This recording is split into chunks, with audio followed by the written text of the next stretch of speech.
is everything you need to know about F1 in China. F1 last raced here in 2019, which was actually F1's 1000th championship race since the championship began in 1950 in Silverstone. The race takes place at the Shanghai International Circuit, and F1 first raced here in 2004. That race was won by Rubens Barrichello, and Michael Schumacher still holds the lap record from that year. Talking of Michael, his last race win was at this circuit in 2006. Chinese culture is built into this track. Something really cool about it is that it is based on the Chinese character Shang, which means upwards, higher or above. The first few turns of this circuit, this snail-like hairpin, where drivers are turning about 270 degrees before turning back, looks like a yin-yang symbol too. Each building in the paddock is built on stilts with a lake across the middle, which is based on the Yu Gardens from the Ming Dynasty. This track is just so very unique. The lap length is 5.451 kilometers, meaning we have 56 laps for this race, with 16 turns going clockwise and 2 DRS zones, one on the start-finish straight and one on the back straight that is 1.2 kilometers long. Turn 7 and 8 is a high G-force chicane, about 4 Gs.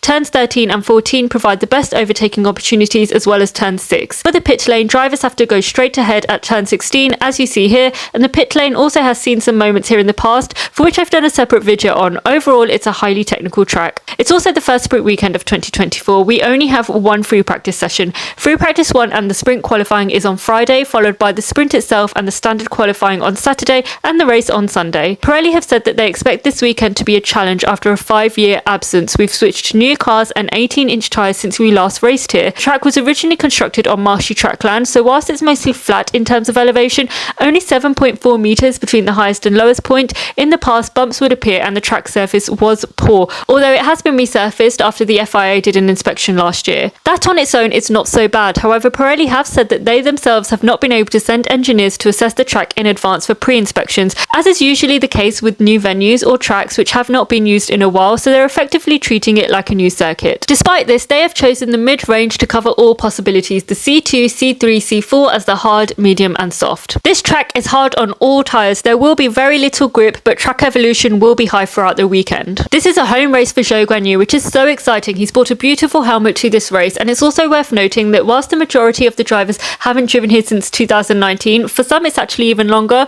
For 4, it would actually be their first time. So there you have it. That's everything you need to know about F1 in China.